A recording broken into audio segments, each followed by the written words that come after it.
So tell us about your phase before entrepreneurship. What skills that you possess? What did you do, and how did you make that transition to being an entrepreneur?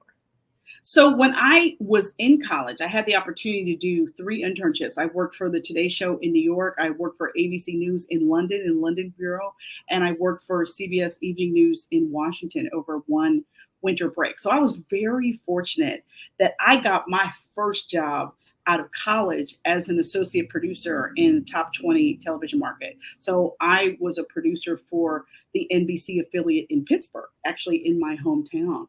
And so I really learned a lot. And, because I started in market 20, my next jump from there was to Philadelphia, to the number 4 television market.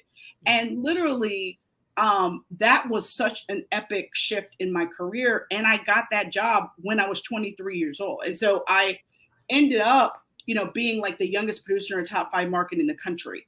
And that was good and bad, because sometimes Doogie Howser gets picked on, right? Sometimes being the youngest and people kind of know it, then people go out of their way to kind of make you look like you don't know what you're doing. So I didn't really enjoy it. And I also realized that I was meant to do more, like you get a job and it's like bleeds, it leads, and you're writing all these news stories. And it was just like, I know I can do more than this. I know that I was meant to do more. So when I was 26 years old, February 1999, I gave them people their job back. I know you.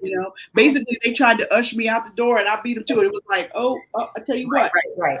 Deuces. I grabbed my Rolodex off my desk and dropped it in my purse and walked out the door. Walked on out. And that was the best thing I ever could have done for myself. But also I will say, I planned it a year before I did it. Right. So I knew I wanted to be an entrepreneur. So I took out a home equity loan. I paid off all my bills. Your debt, I moved my brother in my house. He became my tenant, paid half my mortgage. Right.